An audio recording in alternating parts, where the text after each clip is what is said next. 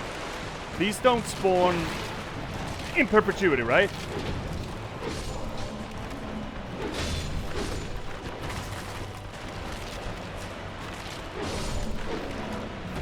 This is a collective bone mass boss, right? Shit. Okay, we're healing again. Crichton is doing the Lord's work, but he's getting a little roughy. Finally got aggro.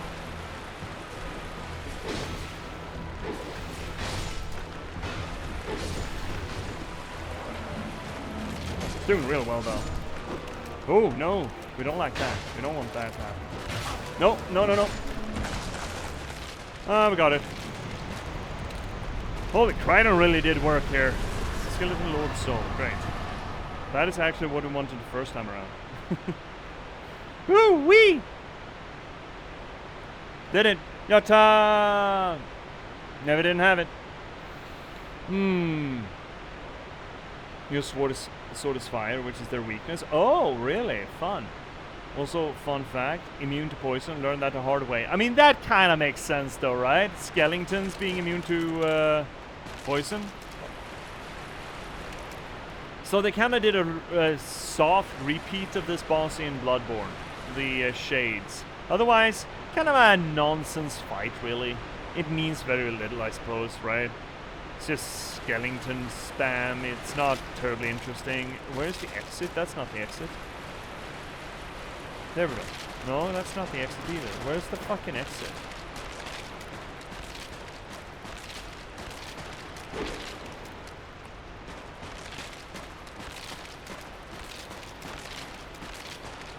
Where am I supposed to go? I don't think it's that way. Maybe it is that way. Let's see your neck. It does. But when do these games make sense for resistances? Fair, okay, I guess. Yeah, oh, here we go. So this is not the most bullshit level transition. There are worse. Much worse. Serious neck. Unrelated, on the why is Dark Souls talk, maybe the world is one of the painted worlds, just like tying to DS3 and DS1. That is possible, sure. That is absolutely possible. But again, I'm becoming more and more of the opinion that I think this game is at its best when you don't include Dark Souls 1 and 3 in understanding it and reading it. When you just let it stand on its own two legs. I just think we are best served by not caring about the chronology of it. Oh shit, one way or another. I'm gonna get killed. I'm gonna get killed one way or another. Hey girl! What are you doing here? Oh, I love this place, by the way. Don't love this place, by the way. I mean, that's okay. So, as far as... I hate this place, but it's a pretty cool area. Kinda, actually. It's got cool bosses in it. Well, one cool boss. Hey girl, your tits are out. Are you a traveller? No. I'm Chloanne, an ore stone trader. I travel about collecting rare stones, which I sell to make my living. Oh yeah? I never planned to visit this god's forsaken place. But I don't know. I just sort of ended up here. I must have just wandered in.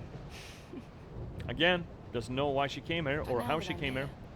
I've been scouting around for rare bits. Another cursed lady. Or Oh, cursed don't person. look at me like that. I've never. Many of these stones are quite useful. For instance, certain stones are used in smithing. Are they? Oh, now your ears prick up. Yeah, they are. They are. They're all pricky. Have extras if you can pay. This is my trade, after all. Well, I might be able to sling a penny, cost a coin to your ore trader. I came here in search of rare stones, but the place is nothing like I was told. All this poison. You can't get very far inside. Don't just go haplessly wandering about. I would never. Serious, Nick. Honestly, if they just didn't reference DS1 at all, the game would have gotten less hate. Yes, I absolutely think so. I agree, Snake. Definitely. Travel through Skeleton Land, enter into a land of poison. First person you meet is, hey, so I like rocks. I like rocks. Yeah. I mean, again, they're all cursed, right? They all suffer from this dementia effect, where they just kind of don't know what the fuck they're on about. They put on a show, but they're all losing themselves, which is nostalgic and sad as all heck. Roy, she ran into the wall one day and teleported here. Just, this is the sub-ocean? Oh no, is this the sub-ocean? Fuck. These stones may look all the same, but to the trained eye, each is unique. Some of them are used to smith weapons and armor, and some unique stones provide special benefits. Special benefits? You Some say? of them are extremely rare and should be used with great thrift.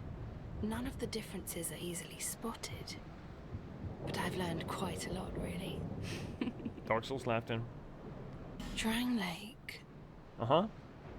How is it that I ended up here? Yeah, good question.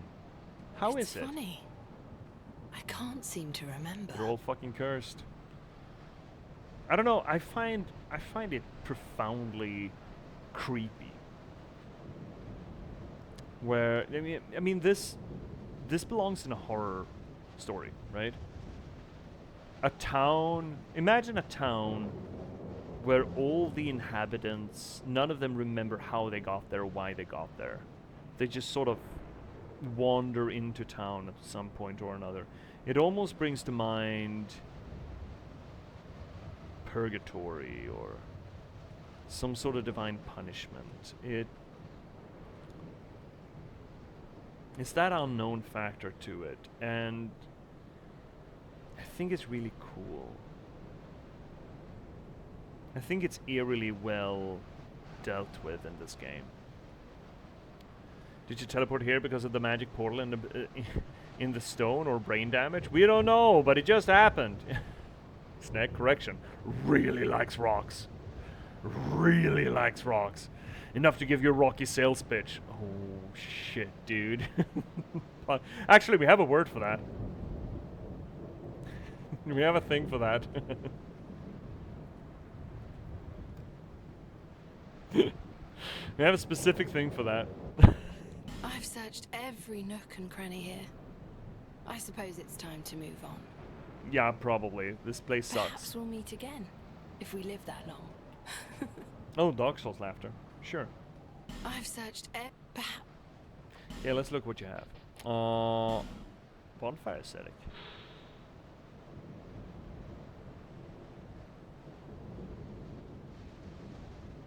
That is the New Game Plus thing, right? This is a hex. Hex that casts their dark flame upon a corpse, causing them to combust violently. Hexes... Huh. Hexes such as these that tamper with life itself are particularly abhorred. Interesting. Is that a good one? Soul Appease. One of the lost miracles preserved only in the undead crypt. Inflicts heavy damage on mindless hollows, but has no effect on anything else. The mindless crypt is a place of rest for the living. Those afflicted by the curse can only pray to one day gain entrance. Do we ever go there? The crypt. I suppose it's about time I moved shop. Yeah, and my jeweler's open. It's lovely this time of year. I'll provide whatever service you... No interest. See what you said. See what you said. Oh, we're gonna need... Ooh, we're stinky and it's sticky to us. Reach out and touch face. Oh, we should probably turn in for tonight, shouldn't we? I should. I don't know about you, but I should. Let's try some of the other ones. Staff, staff. Let's start. No, we need. Well, we need, but I'm gonna use one of the dark orbs. But then let's. Wait, what? There we go. Oh, it requires 2. All of these require 2? Holy shit, they're use heavy. Oh my lordy. Okay. But we can put some relish on our blade though. That's nice, I suppose. Let's go back to Majula and just settle in a bit before we turn in for the night. Because I think sorry, I mean I can't go very late. I got the internship in the morning. I got to twerk in the morning. What we should though do is read the Skeleton Lord Soul and see if we can get that hold bed. Soul of the Skeleton Lord, who reigned from deep within the Huntsman's cause. The old Iron King commanded the capture of all undead, but those charged with the task were overcome by the curse. Okay. So the jailers became the jailed and all that. We've heard that theme before. Let's go to straight and see if we can get the hold bed. Or if that's an Ornifex thing. I don't know. I don't know. I've only really gotten to Ornifex once playing this game. I've only finished this game once. No. Well, this is a most peculiar soul. Very good indeed. Is it not just? Trade. There it is. The roaring hold bed. We need strength. We could do that. We could do strength. Is that the only thing we get for the soul? Yes. But I want to get that. Because supposedly it's really good for the X build. Like, obscenely good.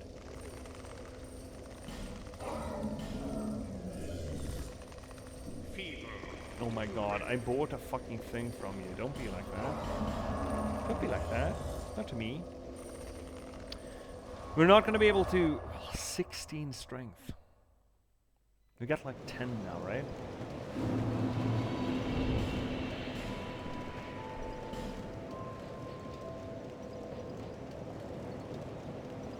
Wow, it's heavy. 16.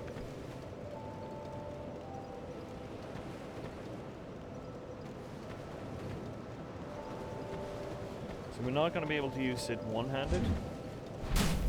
Swingy swoopy. Kind of cool moveset so far. Just the R1. What's the... Oh, okay. That's fun. It's pretty big. It's such a big boy. I don't like the skull overly much, but otherwise it's fine. Okay. Swirly boy. What is the backstabby? And you do that too, eh? Okay.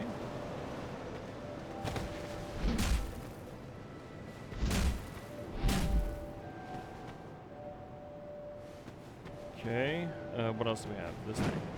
Just tabby tap, okay. What kind of damage does it do? Slash and thrust? What are the thrust attacks for it? It's a dark weapon. It scales well with what we're interested in getting. I mean, the jump attacks seem to be a thrust, but I'm not sure I see anything else thrusty. That's a thrust. We haven't really tried it with one hand, but I think this is going to be... the moveset's not going to work. Oh, that's a thrust too. Well, I mean... supposedly it's really good for us. Supposedly, I'd say. It looks good for us, but obviously we can't use it proper yet. CS Neck, fun fact, strongest damage spell in the game is a Hex. It also consumes all your souls and won't work unless you have 5+ K. Holy shit. It's pretty big. Spin to win moveset. You just become Beyblade. Let it rip, brother. Brother. We need 16 strength first, though. And I guess in that case we should kind of... Here. Oh, right. To see light. We also have a shard. Yeah. Upgrade it then. Lady. Miss Morgan. And also the rock girl is here. I'll level up. Man, 16 strength at this point. We only have 10, right? Yeah. Ooh, it's gonna take a while. And it's gonna be sort of beside the point for us.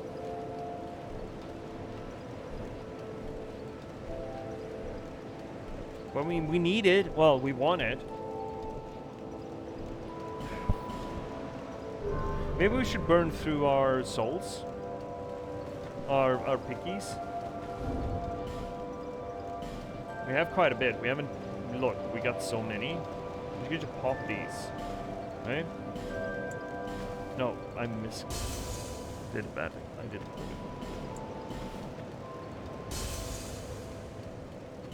I generally like doing this when I'm pushing for something, but I guess we are pushing for something.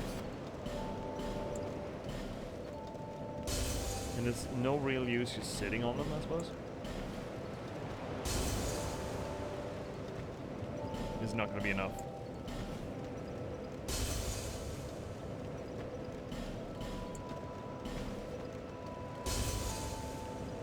Or is it?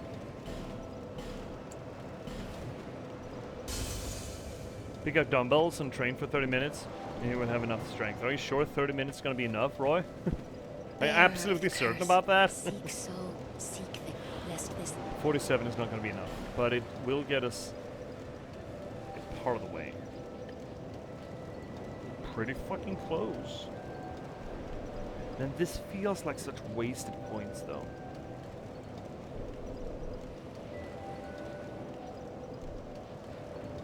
Feels like real wasted points, but supposedly it's a very good weapon.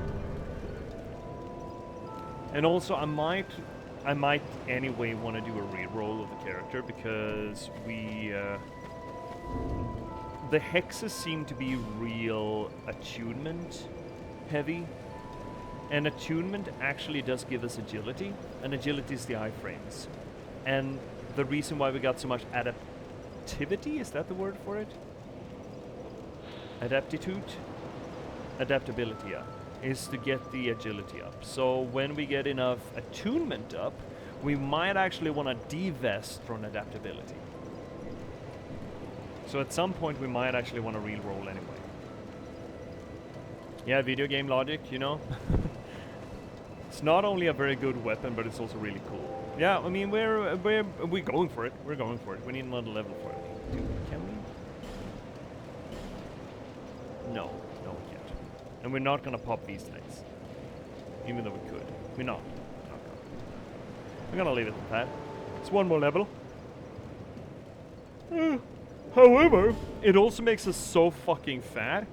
Like, so thick. It gives us over 60. Actually, 60 is fine. Huh. 60 is fine. I'm not sold on the skull on it, or the hand, I suppose. The blade itself is not that bad, but not big on the skull. I'm not sure that I can trust this moveset to be what it is, if it's one-handed. That would be a thrust, though. That's just... okay. I think this is kind of funny. Just... Hey, dunk! Hey, dunk! That's kind of funny. You won't even see it in combat, no? Big ass bonk. Yeah, right? You can really tell that he's just... and just lifting it up straight and just doing the... Just leaning it over the edge and just letting it drop. It's kind of fucking funky. Just bonk on the enemies. It is funny. It is funny. And how does it upgrade? Pretty damn sure it's Twinkies, right? I knew you'd be around.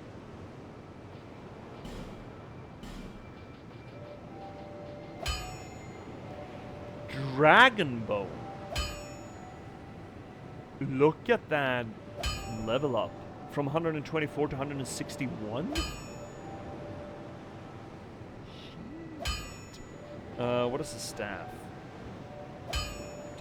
That takes Twinkies. That takes Dragon Bone, and our longsword just Titanite. My witless daughter. Oh, it's your daughter. Did you just coming out with that? Okay. I thought you were going to be more coy about it. As she's always been. Oh, she doesn't recognize you. Oh, that must be bad. At least now I can keep. I find it interesting that Leningrad is the only one that is visibly dead. That's rotting, you know, he's actually died. Stones? Try asking my daughter. You might be surprised. Drat. You're worse than my reckless daughter. Don't spend your whole life Okay, now you're cycling. And I think she just doesn't remember him. I guess she might be that she doesn't recognize him as a fucking corpse. Oh, fancy meeting you. Oh yeah, who'd have thunk, yeah? Speak up if you need anything at all, alright? These stones may look all the same. Some of them are used to smith, some of them are extremely rare, and should be none of the different. You know how they call this place Drang I do. right? As a matter of fact. Well, in the old lore, in stories and the like, they said it had another name. Oh yeah, Lordran? What was it? Well, I don't know. It's just something I heard. Since long, long ago, many kingdoms have risen and Did we fallen get the in this cyclical very thing again? spot. Each like a great flame that Flame, turns to eh? soot. Maybe that's why people don't remember much about the past. You see that blacksmith over there? Oh, him? Yeah? Is he one of those hollows? He seems to keep eyeing me up. Creepy, but yeah. He sort of looks like my father. Oh yeah? He's a blacksmith too, Kinda a you little see. bit? Huh. The poor man's such a worrywart. Uh-huh. He is he? But he wouldn't follow me out here, would he? No, of course not. Of course not. He wouldn't do that. I was born in a land to the west, Volgan, famous for its merchants. There were great, bustling cities. But for me, they were suffocating, and so I set out, in search of stones in faraway lands. There are dangers, for certain, but I much prefer to live this way. But for the life of me, I can't remember how I Can't ended remember up how I here. ended up there, yeah? It's as if I were drawn to the place, or lured in. Or lured, eh? Oh, I don't know. These stones made Okay, some, now we're some cycling. of them, Okay. none of the Well, she doesn't No remember her interest. dad or recognize her dad. She remembers him, well, some sort of him, but man, so fucking sad. Anyway, that's gonna be it for tonight. Because I have work tomorrow, early on.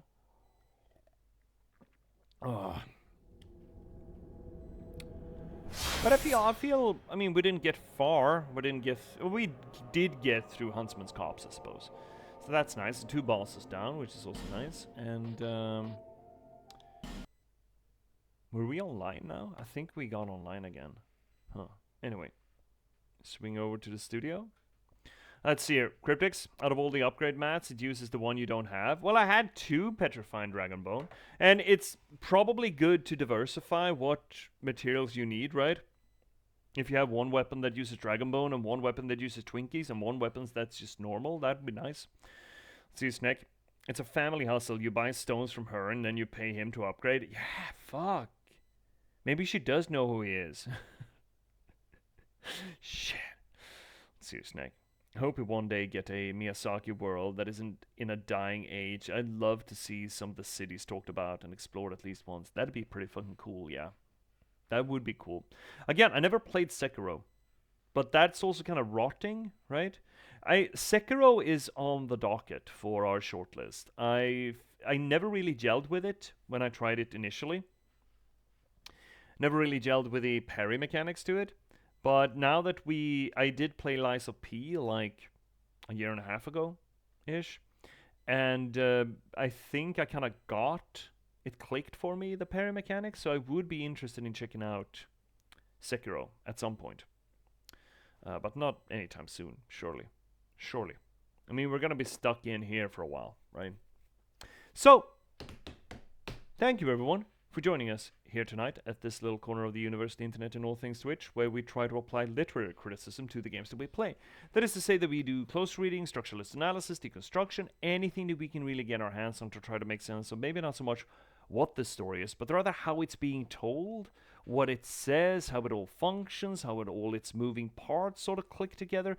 We do this work not just because it's fun, not just because it elevates media, but for my own solipsistic needs and reasons. You see, this is technically a promotional channel because narratology and storytelling are not just passing fads of mine, they're near and dear to my heart because I'm an author, I'm a writer. I've been a novelist for the past 10 years, I've written 9 books in that time, and I started streaming to try to promote that work. Most recently, you could read me in The Patchwork Sovereignty, this beautiful piece of literature. It is a noir thriller set in a post-apocalyptic Nordic folklore verse that I'm so happy to finally be able to bring to you all. It's been in the works for almost a decade to figure it out, and I'm really happy with it. There's going to be more. There are already 2 more novels written in this setting with recurring characters and all that. The book itself, think of it as a low fantasy folklore version of LA Confidential Chinatown, something along those lines. It is available pretty much everywhere you get your ebooks or print-on-demand copies, and if you need any help, there's a handy-dandy link down below to get it.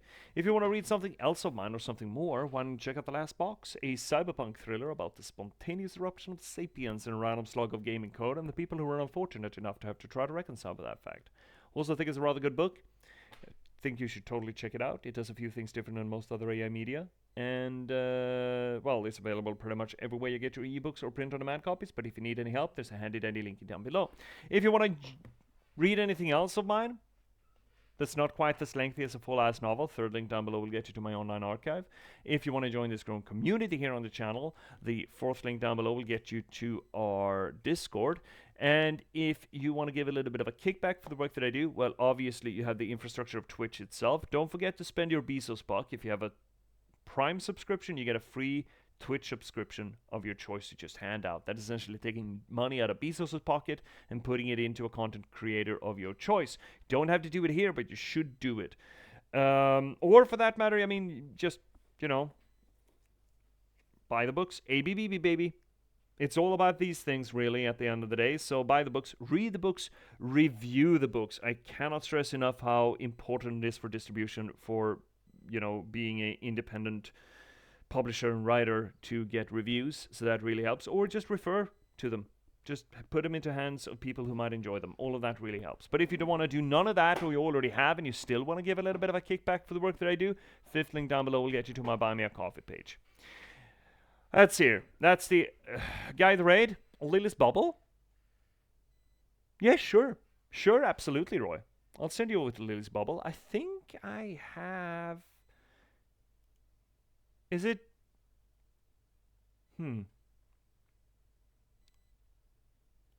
Is it Mac? Was that Lily's Bubble at her on occasion? I think. Anyway, I'll throw you over there when we get to it. But before... Oh shit, no, not sound yet. But before we do, let's see here first, Nick. It's very in an age of warfare, so not in the state of let's walk through the streets and dance. Yeah, okay. I mean, again, I think we might just wanna take a look at Sekiro at one point or another. It would be my first blind playthrough, which could be fun and interesting, and see how I interact with it in that. I mean, I feel like there's validity in both approaching a game for the first time completely blind, and also approaching a game that you're experienced with and being able to really read it. It depends a little bit on the game, what you can get out of it. For example, Signalis, which we will play again in the fall sometime, me and my good buddy, the Cosmology Scholar. It really is well served by having played it previously once to really understand all the implications and associations that it provides you. A Souls game, it can be really exciting, I feel, to just explore for the first time around. So eventually, maybe. But before we talk about what's coming up next, I do want to address the other people. Twitch, I will get to you in just a second, but before we do, hi YouTube. Thank you so much for watching. It's a damn pleasure to have you here. Don't let anyone tell you differently. Don't listen to Twitch chat. Don't listen to them. Thank you so much for being here, and I'm glad that you get to enjoy this material too. It's so cool that you're willing to slog through all of this material. So, YouTube, you don't have to wait until next time live. You can just click on whatever hovering around my head. There's a bunch of fucking stuff in the archives at this point. I don't even know how many hours of material is there. But hopefully you're going to find something that you might enjoy there. So please do that. Check it out. And until you do, thank you so much for watching, YouTube. And good night.